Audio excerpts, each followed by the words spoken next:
Ici sont rassemblées des œuvres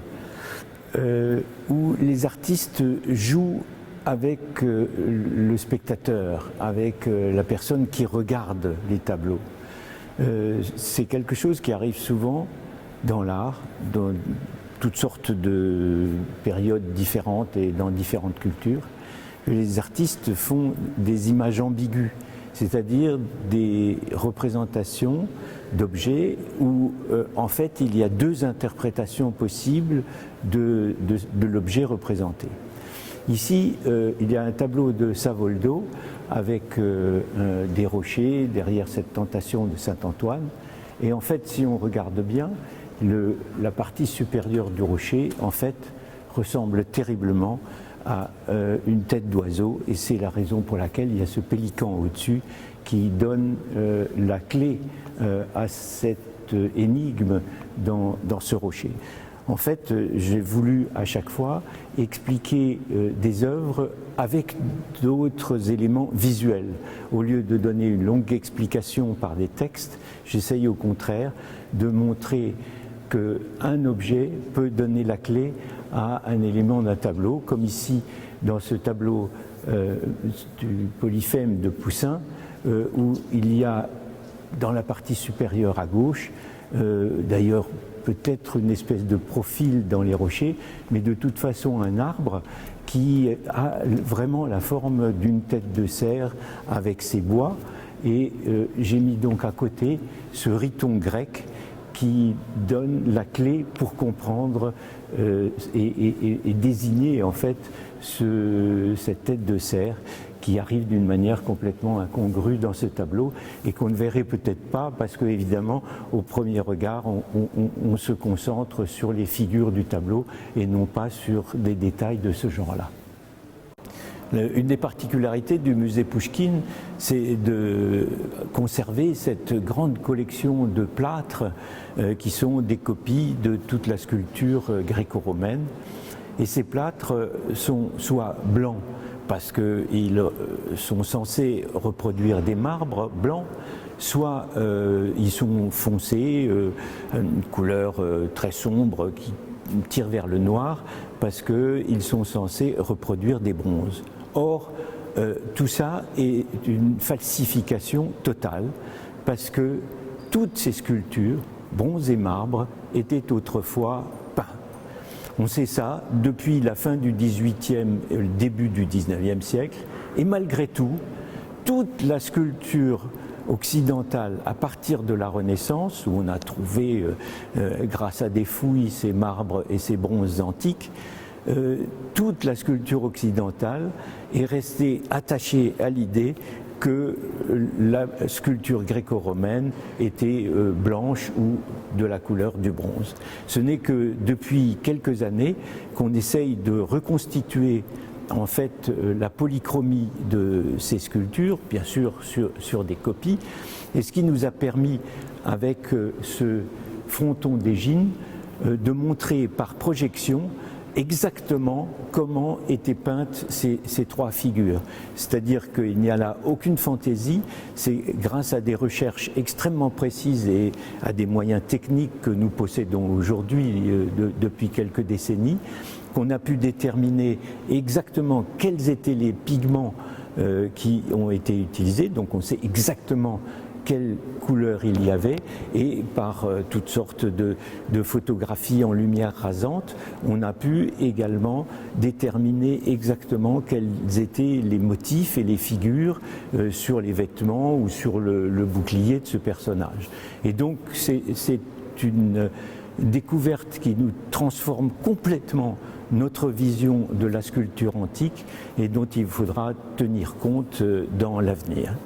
Alors, on a montré également qu'il y avait un autre stéréotype qui s'est créé à la Renaissance, c'est celui du torse qui n'a ni jambes, ni bras, ni tête. ce qui est quand même une espèce d'aberration, parce que c'est un torse d'un humain qui est complètement dépourvu d'une grande partie de son corps, et malgré tout, c'est devenu une espèce d'image de la beauté qu'on a pu reproduire ou pasticher ou reprendre pendant des siècles à partir de la Renaissance. Alors on a montré justement quelques membres complètement détachés. Ici, il s'agit d'une sculpture russe qui a des membres qui sont mobiles en fait, grâce à une sculpture où on a sculpté dans un morceau de bois des morceaux qui sont de ce fait enchaînés. Et puis l'inverse, c'est-à-dire des personnages aussi bien au Tibet que chez nous, qui ont une multiplicité de bras, ou qui se termine dans cette gravure de Hogarth qui, dès le XVIIIe siècle, se moquait de cette espèce de fascination totale qu'on avait pour la sculpture antique, qui pouvait aboutir à des représentations et à des idées un peu excessives. Et puis ça se termine avec une œuvre de Anne et Patrick Poirier, qui ont su réutiliser des éléments de la sculpture antique ou de l'architecture antique comme des éléments équivalents, par exemple, à l'art minimal. Dans tous les musées de peinture, le thème de l'amour est sans doute, après la peinture religieuse, le thème qui est le mieux représenté et qu'on retrouve dans des dizaines ou des centaines de peintures. On commence avec un nu de Boucher, pendant cette période libertine de la fin du XVIIIe siècle, qui a évidemment un côté très érotique, et on trouve des femmes nues en grand nombre dans les collections de tous les musées, ce que les Guerrilla Girls dénoncent en disant qu'il y a beaucoup plus de femmes nues, bien entendu, et malheureusement que de femmes peintres, et qu'il faudra bien se poser cette question d'une manière un petit peu sérieuse dans les musées à l'avenir. À côté, il y a une représentation tibétaine d'un personnage qui est vraisemblablement un peu contorsionniste, et une gravure qui montre des personnages au bain avec toutes sortes de scènes aussi érotiques. Et puis on a évidemment les trois grâces qui sont représentées ici, et puis une vision tout à fait idyllique de l'amour. Et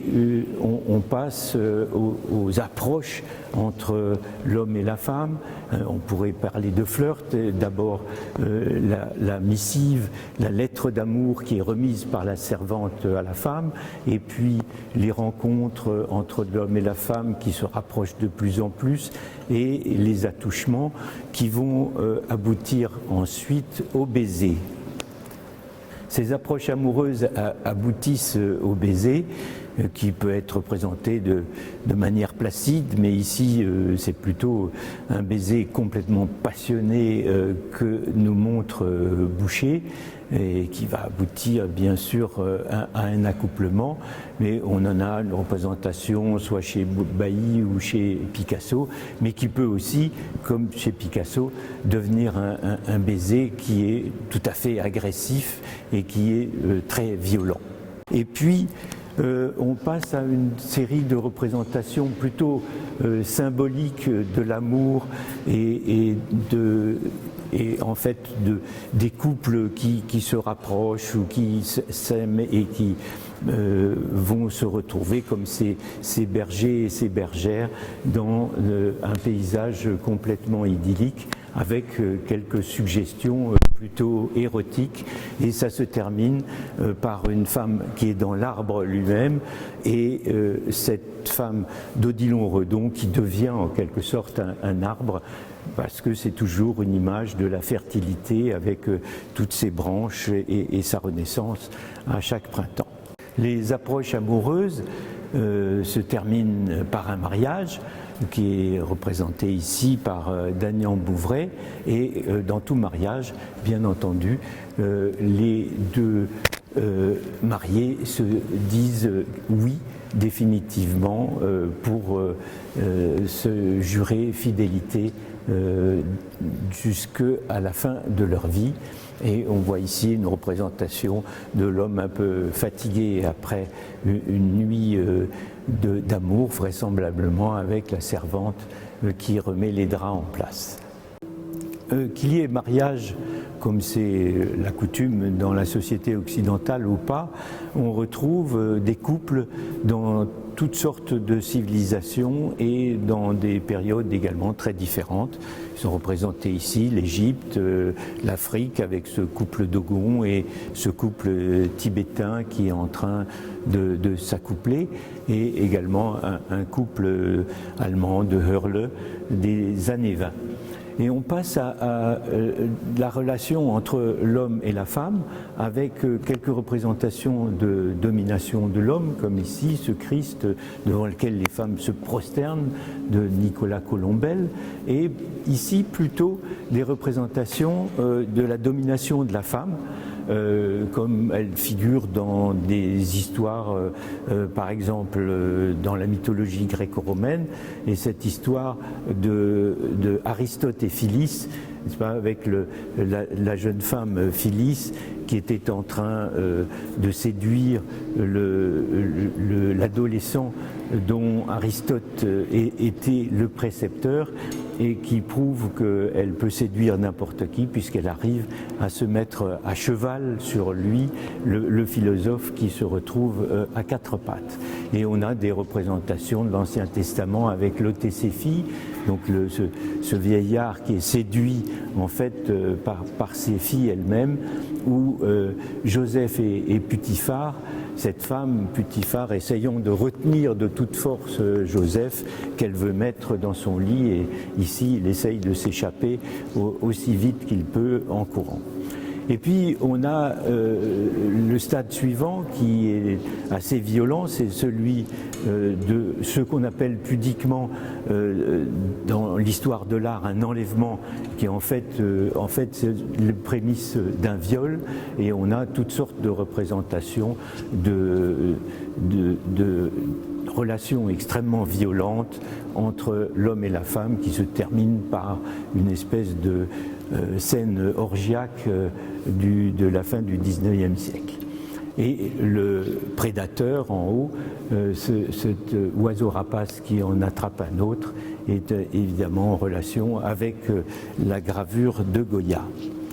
Et on a aussi quelques représentations ensuite de voyeurs. Ici, cette femme qui est séduite par un jeune homme et qui montre des bésicles, c'est-à-dire des lunettes à un vieillard à côté qui semble ne pas s'apercevoir de la situation, ou la représentation du roi Gigole qui montre sa femme à son secrétaire ou son intendant, ce qui va aboutir à une catastrophe pour lui. Et puis bien entendu cette scène de voyeur bien connue qui est celle de Suzanne et les vieillards. Et à travers tout ça, à la suite de tout ça, la femme est très souvent accusée. On voit là les doigts tendus chez Alma Tadema de ce personnage qui accuse la femme, qui est ensuite banni en quelque sorte et mis au banc de la société avant d'être présentée comme une sorcière dans cette espèce de procession, et on la représente également comme une sorcière dans dans ce tableau de Ténier, et Boltanski nous montre que tout ça peut aboutir à une pendaison avec cette petite figure accrochée à la potence, et le tableau de Gribel qui montre que en fait les humains sont toujours exploités et que c'est un des produits les meilleurs marchés pour la société capitaliste. Certains des chapitres de cette exposition sont réellement nés à partir de la collection et de ce que j'y ai trouvé et d'analogies que j'ai pu constituer à partir de là. Ici, il y a ce tableau italien tout à fait extraordinaire avec ce personnage qui nous regarde, qui est vraiment nous fait comme un appel du regard et qui désigne à la fois sa balance et les pommes qui sont sur ce plateau, sans qu'on sache ce qu'il veut réellement nous dire. C'est une énigme et on ignore à quoi était destiné ce tableau, qui a une espèce de vivacité tout à fait extraordinaire et donc qui donne le point de départ d'une série d'analogies qui commence avec la pomme et qui va de la pomme jusqu'au globe et au globe terrestre. Alors, dans l'histoire de la peinture, bien sûr, c'est la pomme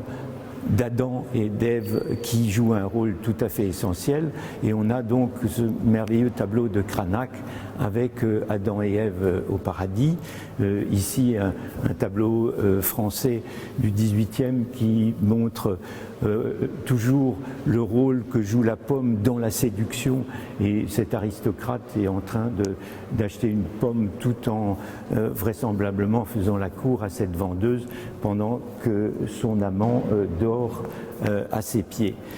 On a ensuite la cueillette des pommes par Goncharova et puis un petit peu plus loin on a ce relief avec un marchand vraisemblablement de pommes, une représentation de Paris et on passe à un portrait du XVIe siècle où ce personnage tient en fait une espèce de globe avec une Vénus et un petit amour dessus, peut-être est-ce un portrait de mariage, et de ce globe on passe à la boule de cristal qui sert dans toutes sortes de procédés de divination, et ici qui est extraordinaire parce qu'il nous révèle la présence du peintre lui-même dont on voit le reflet dans la boule de cristal. Ici, un tableau de Laurent Grasso, qui est, contrairement à ce qu'on pourrait croire, pas du tout un tableau du XVe siècle, mais un tableau qui a été fait il y a quelques années par cet artiste français. Il est fait par un restaurateur de peinture qui sait parfaitement copier la manière du XVe, XVIe siècle, et il représente ces espèces de phénomènes miraculeux avec des sortes de boules de feu qui se promènent dans le paysage. Laurent Grasso est intéressé par ces phénomènes naturels qui peuvent exister de temps en temps et qui étaient autrefois évidemment pris comme des miracles. Ici, une représentation de la déesse Uranie ou de la muse Uranie, qui est celle de l'astrologie ou de l'astronomie plus précisément, et qui tient dans ses mains un globe céleste et qui renvoie d'ailleurs à une sculpture de Rodchenko, dont on voit également deux peintures. Rodchenko qui a immédiatement en Russie assimilé les leçons du cubisme, a développé toutes sortes de peintures abstraites où le cercle joue un très grand rôle, et en abandonnant en fait peut-être ce côté extrêmement anguleux qu'avait le cubisme. Du cercle, on passe au globe terrestre et des représentations avec ce vieillard qui enseigne au jeune homme ce que c'est que la géographie, un globe terrestre dans une sorte de vanité. Et on passe également à la représentation circulaire d'un espèce de hocher qu'utilisaient les Amérindiens de la Colombie-Britannique pour des cérémonies chamaniques. Et on reste avec la religion et les phénomènes spirituels, on en arrive à ce mandala qui est tenu une représentation de l'univers en quelque sorte tenue par ce démon dont on voit les pattes dans la partie inférieure, et cette forme de mandala, de circularité qui a toujours une espèce de vocation universelle que représente l'artiste coréenne Suja Kim, où on entend quelquefois d'ailleurs sa respiration qui vient de cette œuvre, qui évidemment est en même temps une espèce de parodie de jukebox. Et on termine en fait de manière à clore complètement cette démonstration, parce que si on revient à l'histoire de la chrétienté, on voit ce petit Jésus auquel la Vierge tend une pomme, et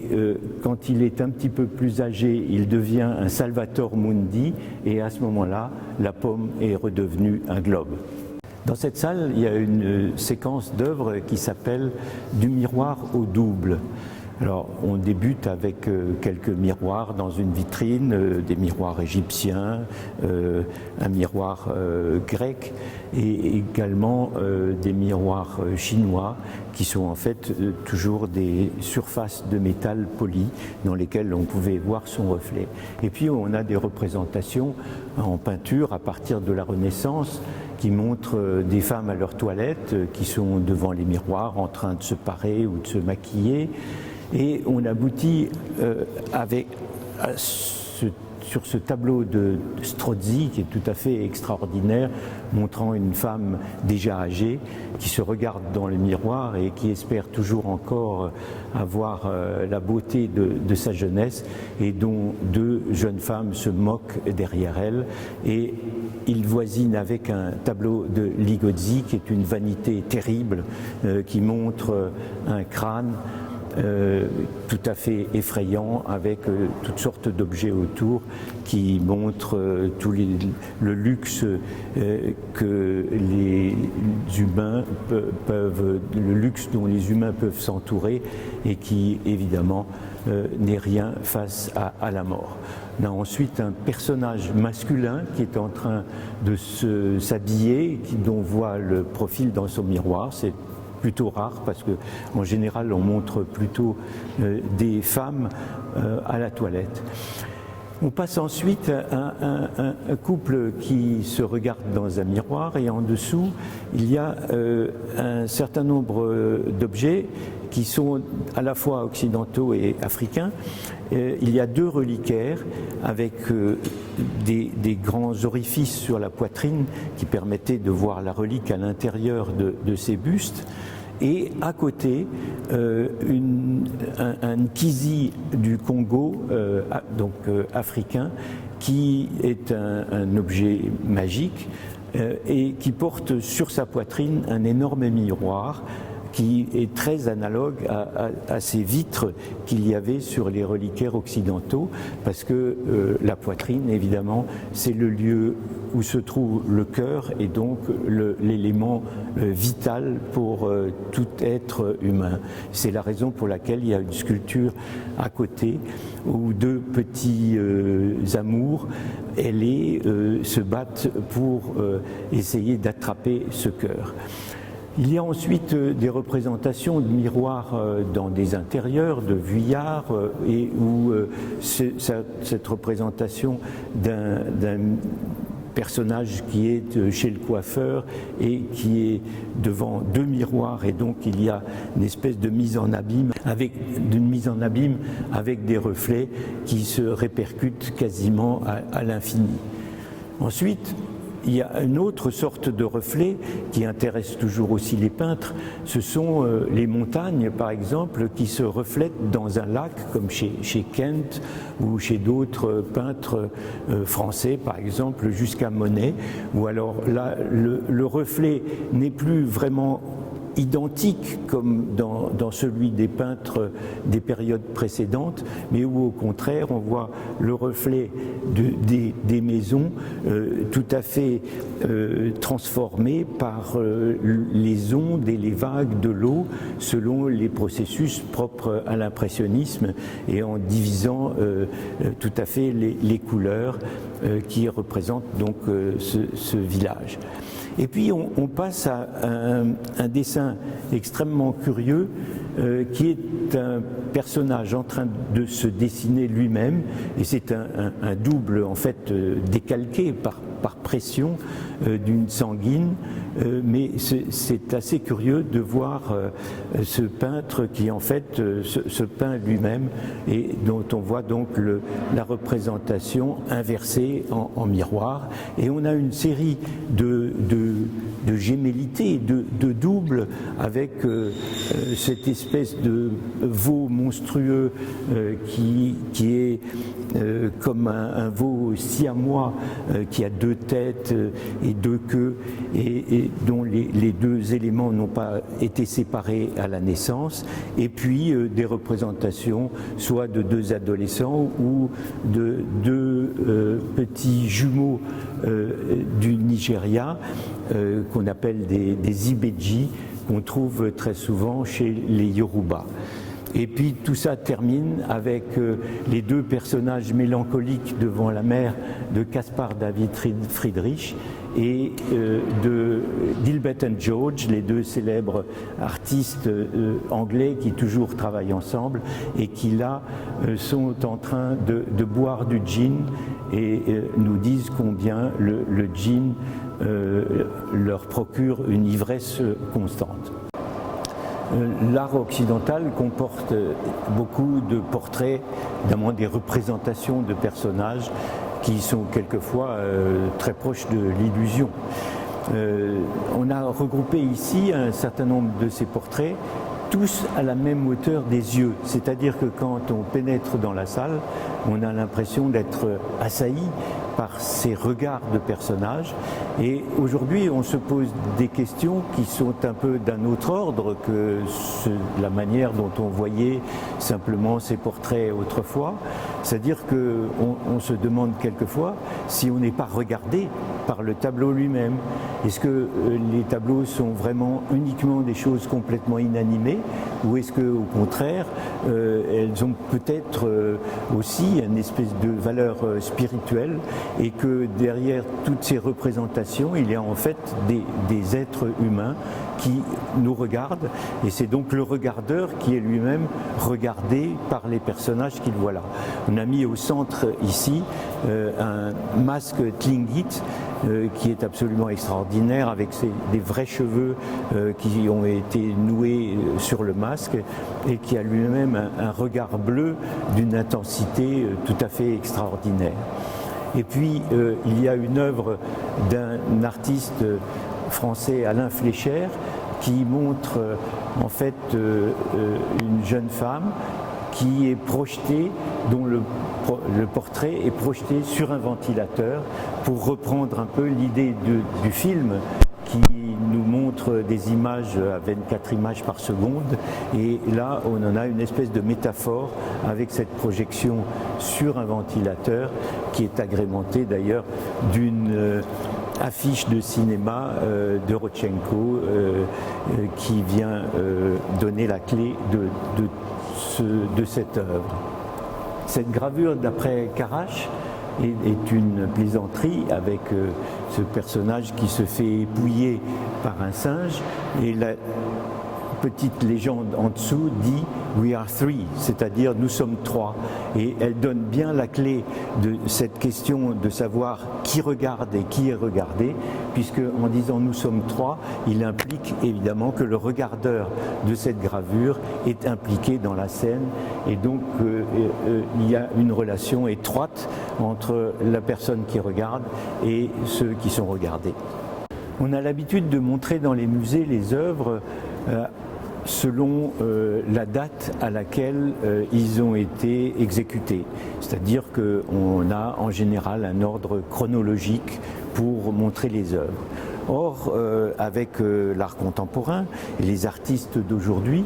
ils nous ont montré d'autres manières de voir les œuvres, et ici on se préoccupe donc de portraits, de représentations d'humains, mais selon l'âge qu'ils ont, et non pas selon l'âge de l'exécution du tableau. Et donc c'est une un déroulement qui montre d'abord avec une gravure de Goya qui parle de la filiation et de l'hérédité, puis ensuite un tableau hollandais où un petit garçon touche le ventre de sa mère pour bien montrer qu'elle est enceinte, et puis la naissance du bébé, et enfin le bébé emmailloté. On emmaillotait les bébés toujours comme des espèces d'êtres humains adultes pour éviter d'ailleurs des espèces d'handicap ou la peur qu'ils soient des invalides ou que leurs membres soient déformés. Et ensuite on voit les bébés grandir et devenir des adolescents. On passe ensuite à l'âge mûr et on termine bien entendu avec des représentations de vieillards. Le paysage hollandais au XVIIe siècle lance une espèce de prototype du paysage pour la peinture occidentale, où il y a en fait un tiers de terre, de terrain, dans la partie inférieure et 2 tiers de ciel au-dessus. Ce découpage devient une espèce de stéréotype qu'on retrouve après dans l'essentiel des paysages que les peintres font pendant plusieurs siècles en Europe. Le paysage, de ce fait, pour le montrer dans toute son étendue, prend une forme horizontale. Et dans ce sens, il est très différent du paysage chinois qui lui est peint en général sur un rouleau et qui se déploie à la verticale au contraire en mettant des espèces de niveaux différents où on passe de la mer à un lac et ensuite à la montagne sur le même paysage. Il est fait évidemment ce paysage selon les règles de la perspective qui dominent la représentation en Europe à partir de la Renaissance. Et cette perspective est accentuée ici dans ce tableau par les lignes de fuite qui sont représentées par ces bandes de tissu qui sont posées sur la prairie pour sécher ou pour blanchir, et qu'on retrouve dans le tableau de Van Gogh avec les sillons des différents champs qui mène jusqu'à l'horizon, qui lui alors est tellement près du bord qu'il n'y a qu'une toute petite bande de ciel, et ici qui est occupée en fait par un chemin de fer. La représentation dans cette partie sur le paysage est en fait sur le point de fuite et le point de fuite au niveau du regard où il se trouve par rapport au regardeur. C'est-à-dire que le premier tableau est vraiment au niveau des blés et vraiment en face du regardeur, et petit à petit le regardeur se met de plus en plus haut comme sur une colline, la perspective cavalière, et ça aboutit dans les tableaux impressionnistes à cette vue du 5e étage où on voit le boulevard d'en haut, dans ces vues de Paris, ou même dans la photo de Rodchenko où avant la manifestation il photographie les personnages dans la rue, vraiment de son balcon à 180 degrés, et à une peinture aborigène où effectivement on imagine toute la scène d'une bataille vue d'en haut, alors que les aborigènes australiens évidemment n'ont pas eu l'occasion de se promener dans l'air et de faire des voyages en avion. Ce chapitre repose sur une hypothèse un petit peu hasardeuse, mais qui me fascine, et qui s'appelle des plis à la géométrie. Quand on regarde attentivement des peintures de la fin du XVe siècle, on voit que les plis dans les vêtements, comme sur cette sculpture ou dans ces peintures, prennent une importance folle dans le travail du peintre. On a même l'impression quelquefois, comme dans un dessin qui est montré à l'entrée de la salle, que les plis du vêtement ont requis beaucoup plus d'attention de la part de l'artiste que les visages. C'est comme si ça devenait un espèce de jeu d'une grande complexité en faisant toujours ces plis anguleux où chaque fois un pli vient contrecarrer le précédent par un angle droit. Et il y a là une espèce de jeu de géométrie extrêmement élaboré et qui est tout à fait fascinant. Et si on s'abstrait des usages de l'histoire de l'art et qu'on fait un saut dans le temps qui vient jusqu'au début du XXe siècle, on est bien obligé de se rendre compte que c'est quelque chose de très analogue à ce que créaient Picasso et Braque avec le cubisme. C'est-à-dire cette espèce de manière de montrer les objets sous différents angles en même temps, mais en réalité en les montrant avec toutes sortes de facettes qui sont faites par des angles droits qui se chevauchent les uns les autres. Et donc on a quelques exemples de ces représentations, à la fois de peinture dite primitive du XVe siècle et de cubisme. Et on peut s'amuser aussi à voir dans le tableau de Cézanne, qui est celui à partir duquel tout le style cubiste s'est élaboré, qu'on peut retrouver dans les minéraux ce jeu de facettes et de petits cubes insérés dans une gangue qui correspondent tout à fait au tableau de Cézanne, qui disait d'ailleurs lui-même qu'il fallait peindre à partir de la sphère, du cylindre et du cône, trois éléments qu'on retrouve dans des boucles d'oreilles du Rajasthan. Et de la même manière, il y a des rimes assez étonnantes qu'on retrouve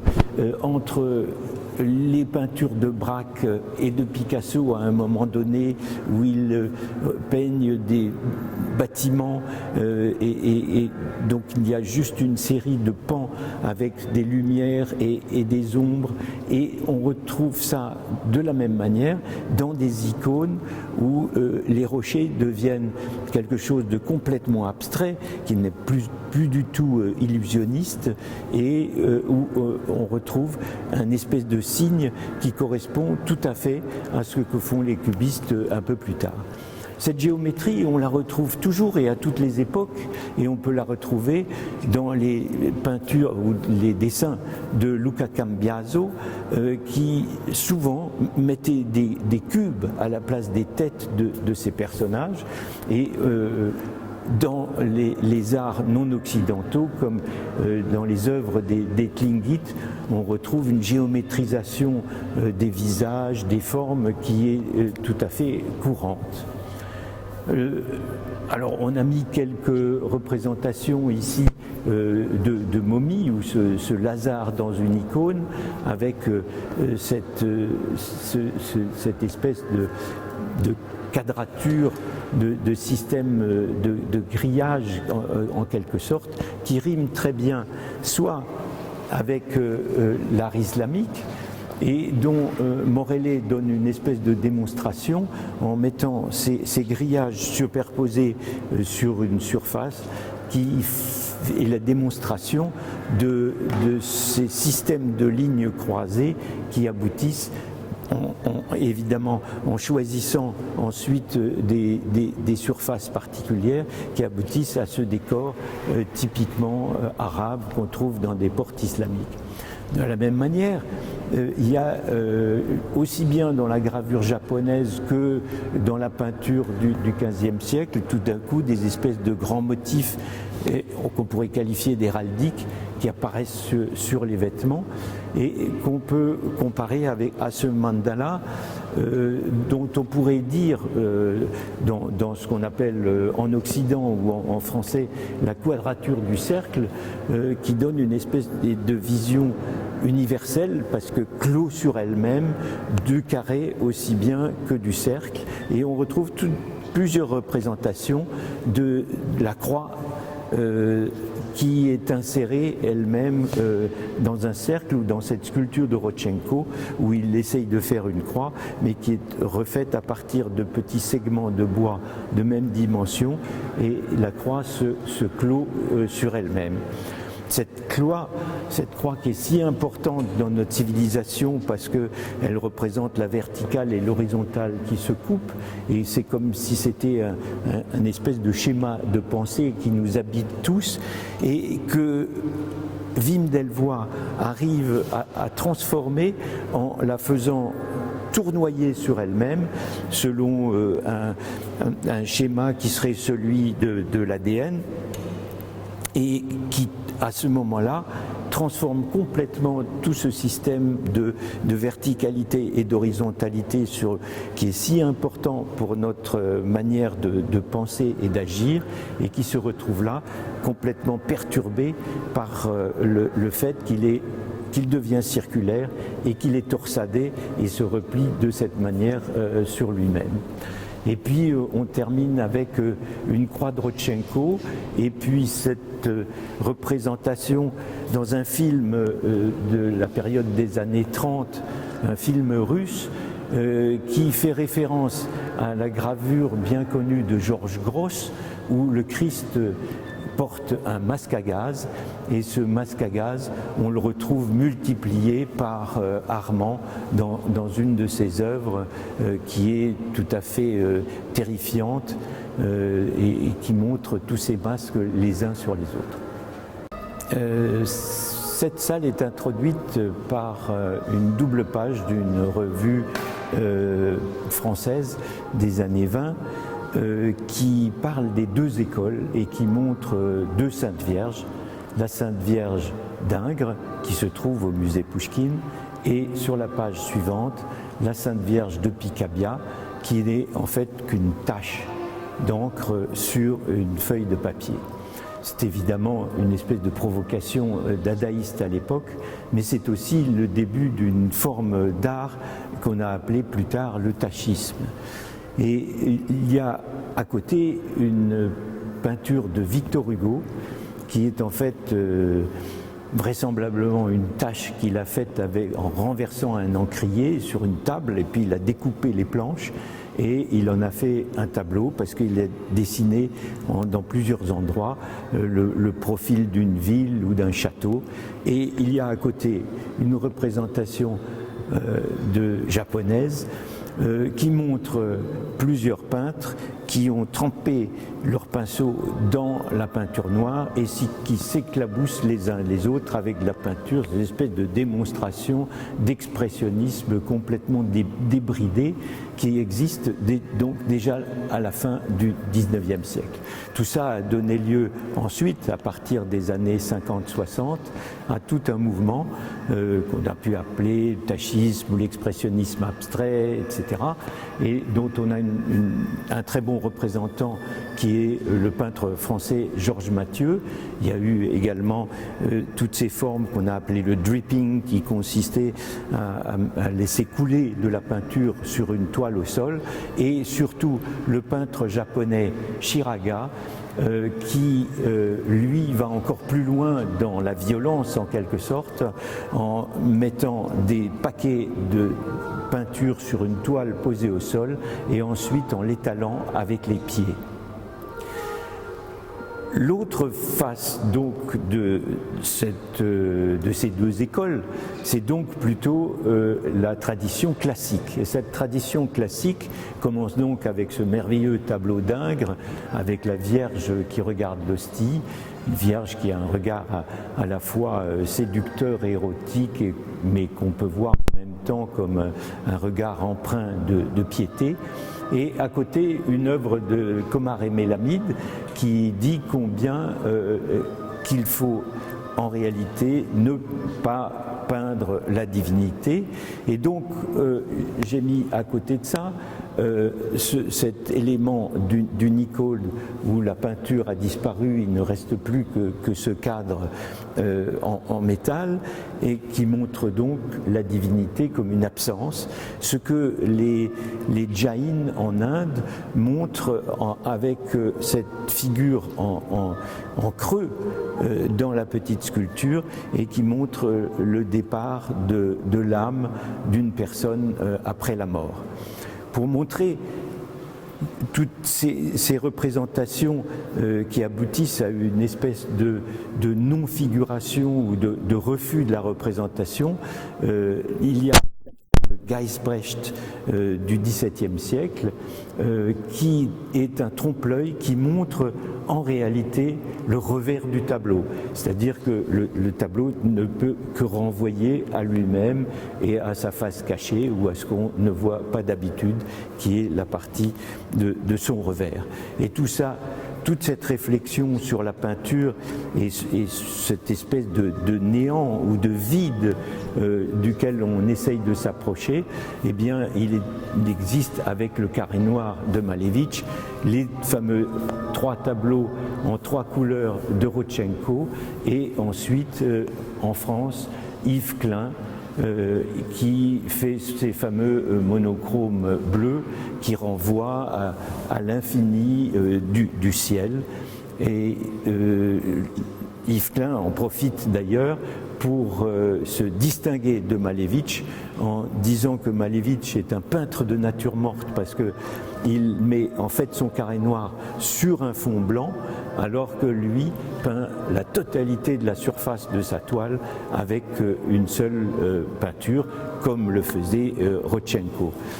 Il ne faut pas oublier que Malevich est empreint de sa propre culture et qu'on peut retrouver des références dans les icônes de certaines de ces figures géométriques, comme ici par exemple avec Saint Grégoire et Saint Basile, et on retrouve cette espèce de manière de représenter très géométriquement des croix noires sur un fond blanc, correspondant tout à fait à l'un des 3 éléments fondamentaux du suprématisme tel que Malevich l'avait défini. Là, on a une œuvre de Yang Jieqiang qui reprend en fait une calligraphie d'un moine zen bouddhiste du XVIIIe siècle, Sengai, et pour montrer que les choses arrivent toujours de diverses manières au même moment et pas seulement dans l'art, on a ici des tableaux qui sont en fait des expériences d'optique de la fin du XIXe siècle qui viennent du musée d'arts et métiers à Paris et qui correspondent à ces recherches que feront un peu plus tard les artistes avec la peinture abstraite géométrique et qui existaient déjà donc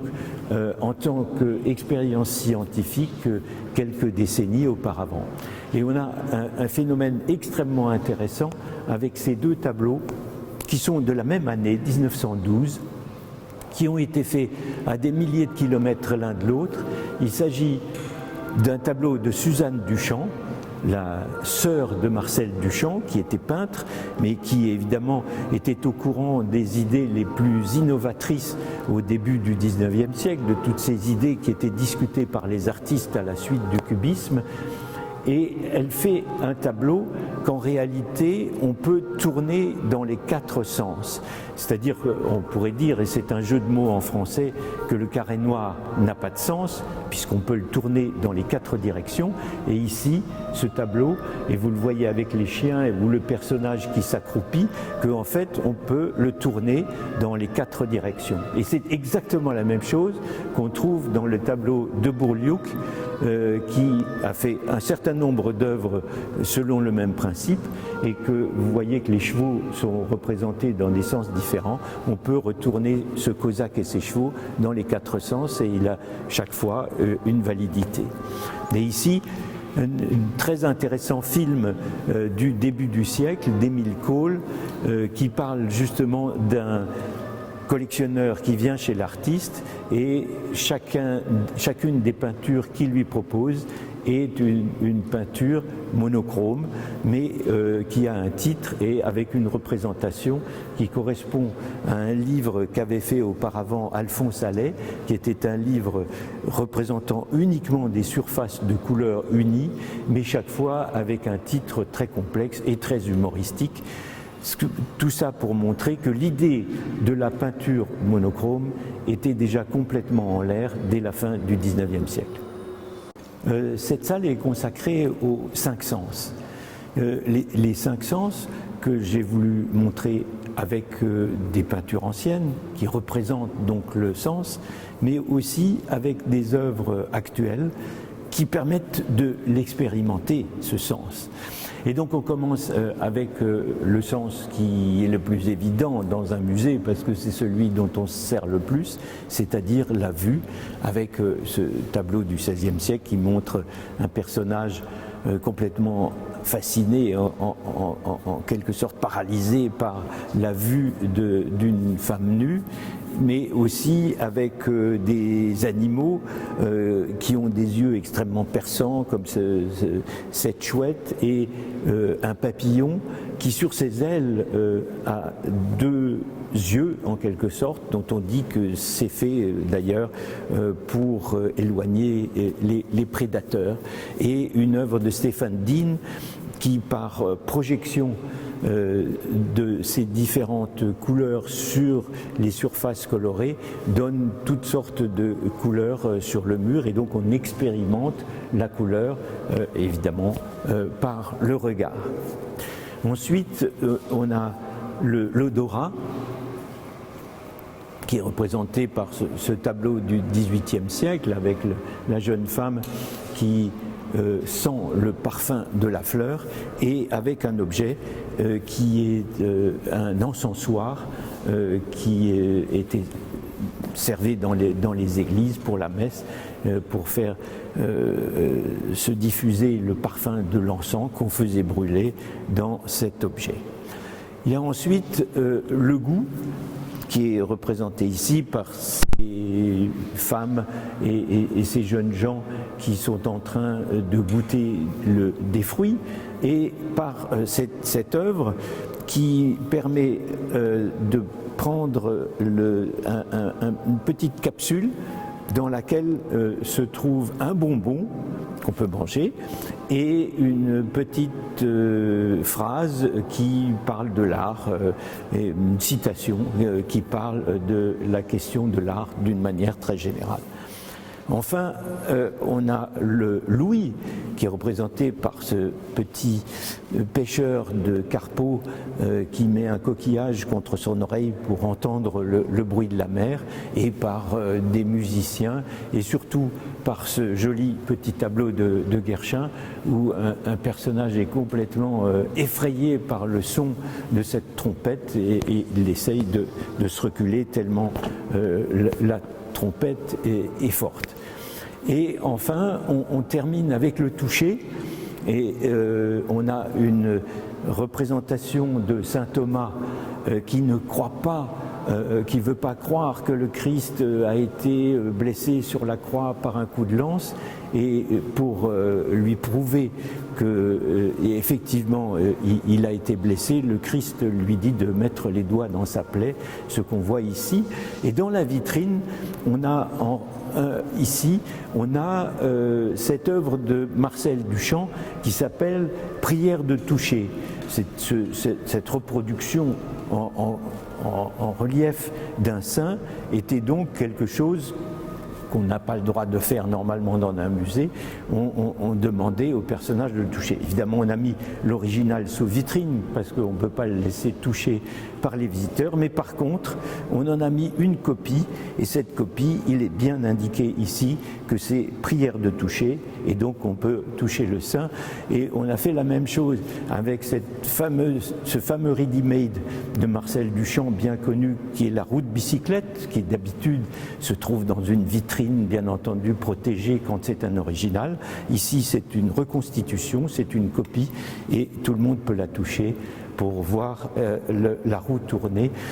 ce dont Marcel Duchamp disait qu'on peut se mettre devant, la voir tourner, et qu'on peut y prendre le même plaisir que quand on regarde un feu dans une cheminée. Cette section s'appelle du rocher percé à l'abstraction. Il y a un tableau dans la collection du musée Pouchkine du XVIe siècle, qui est une représentation typique de ces montagnes complètement imaginaires que représentaient les peintres du Nord quand ils avaient passé les Alpes, souvent pour venir en Italie.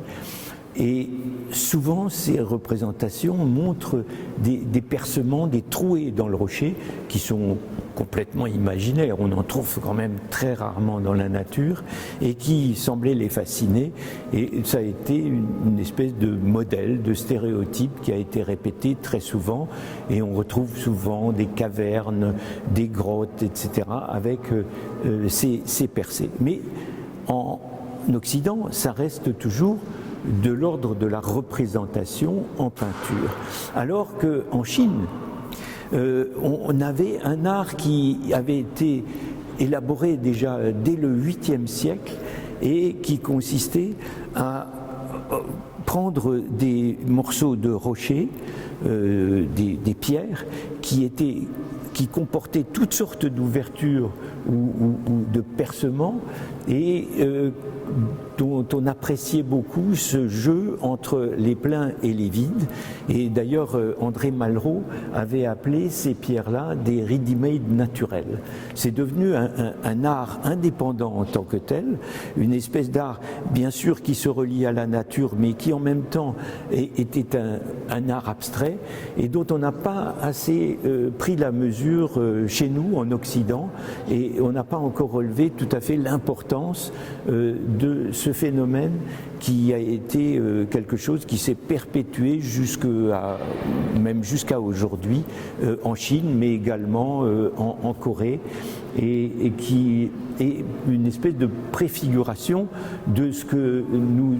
allons connaître en Occident avec la sculpture abstraite. Alors il y a un certain nombre de représentations de rochers percés ou de percements, quelquefois qui vont jusqu'à l'absurde dans ce dessin où en fait on construit une arche de pont et on remet des pierres pour donner un aspect sauvage à cette construction. Et puis on aboutit à Hubert Robert où ici on voit qu'on détruit une église et donc il y a des pierres qui tombent, et à côté il y a une petite estampe japonaise où on voit au contraire des ouvriers qui se passent des tuiles. Alors on ne sait pas très bien si elles tombent ou si au contraire ils la jettent en l'air, mais on a un phénomène un peu du même type. Donc c'est percé dans une espèce de rocher ou de construction, passe au domaine de l'architecture et des ruines chez Hubert Robert. Et ça se termine avec une peinture de Monet qui montre la fameuse falaise d'Étretat, qui justement a une espèce de grande arche qui sort de la falaise et qui est un espèce de phénomène naturel que les touristes ont beaucoup aimé depuis le 19e siècle et dont Monet fait une représentation. Mais tout ça a un écho aussi dans la sculpture, en particulier à partir des années 50-60, où on se met à jouer beaucoup avec les pleins et les vides. L'un des artistes qui en a donné les meilleurs exemples, c'est Arp, et qui a été d'ailleurs très caricaturé parce que ça a servi beaucoup dans les journaux pour se moquer de la sculpture abstraite. On prenait justement ces sculptures qui étaient faites de plein et de vide, quelque chose qui paraissait complètement surprenant pour les gens qui ne connaissaient pas très bien l'art et son développement. Et on a un des phénomènes peut-être les plus étonnants avec la sculpture de Bertrand Lavier, qui lui a refait et a donné corps, a réalisé des œuvres qu'on trouve dans une bande dessinée de Walt Disney, où Mickey va au musée d'art moderne et Walt Disney a dessiné lui-même les sculptures qui sont dans ce musée d'art moderne. Et Lavier l'a pris en quelque sorte à la lettre et a reconstitué donc en vrai et à leur taille ces sculptures, et c'est cette sculpture rouge avec cette grande trouée, donc ce jeu de vide et de plein qu'on retrouve ici à côté d'une grande peinture de Kabakov qui lui parle d'une espèce de trouée dans l'espace ou dans la stratosphère, où il y a cette espèce de trouée blanche qui mène vers l'infini. Cette section de la bacchanale au bistrot est introduite par ce tableau de Rubens qui montre une bacchanale vraiment très violente et monstrueuse avec tous ces personnages, ces satyres avec leurs pieds de bouc et cette femme qui allaite des petits qui sont tout à fait monstrueux. À partir du XVIe siècle, en particulier chez les artistes du Nord, on voit apparaître toutes sortes de thèmes qui sont extrêmement vulgaires. Des personnages en train de faire des excréments, des personnages en train d'uriner au fond d'un bistrot, ou des chevaux en train d'uriner. Et il y a là une espèce de mode qui se répand en particulier en Hollande au début du XVIIIe siècle, pour montrer